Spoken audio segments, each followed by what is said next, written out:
Today I want to talk about setting boundaries in singing. My name is Angelina, I'm a vocal coach. Last week I finished an intensive training in Feldenkrais method. So I'm training to be a practitioner of this method. This training is done in intensive trainings a few times a year. Every segment I kind of discover something about myself that I didn't know before. The funny thing about it is that it doesn't even have to do with the segment itself. But somehow Feldenkrais moves things in your brain that changes your habits, and I want to believe that it's always for good and that it's always something that you are ready for. So in this case, the whole segment brought up my need to learn to set boundaries, and so I thought it would be a good topic to bring up today. It brings a lot of troubles, such as, for example, well, in the case of singing, saying yes to a lot of projects that I knew I had to say no.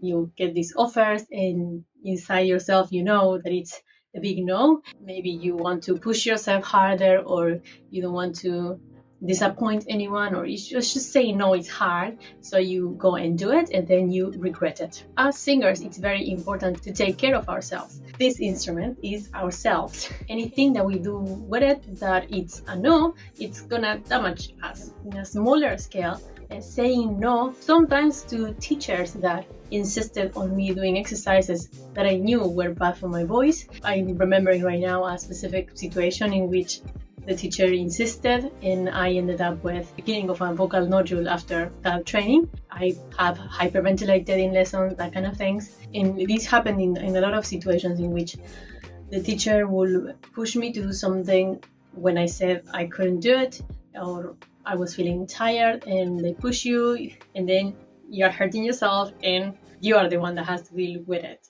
You can say no. It might be hard. Some people might get upset at you, but you are allowed to say no. As singers, we must take care of our instrument, and that also means kind of shaping our mindset to be at the favor of our instrument. And how to work on that it's important. Well, from the Feldenkrais point of view, I actually did an FI about this. So an FI is a functional integration one-on-one session. So Feldenkrais is great because even though it works from movement, it works with, the whole self. It was kind of based on a series that is called Bones for Life. I don't remember right now the author of it. If you know it, let me know. But it involved a lot of foot stamping and punching on the table and that kind of things, and a lot of movements that had a lot of body tonus. So normally when I do these sessions, they are quite relaxing, and this time it was just so different. It was all about setting boundaries from my body and practicing how does it feel to say no in a safe environment. That is one of the problems I have found before. I decide, okay, I'm gonna learn to say no when I want to say no, but then you practice it in real life. And in real life, you are already feeling all the things that you feel when you want to say no and you say yes.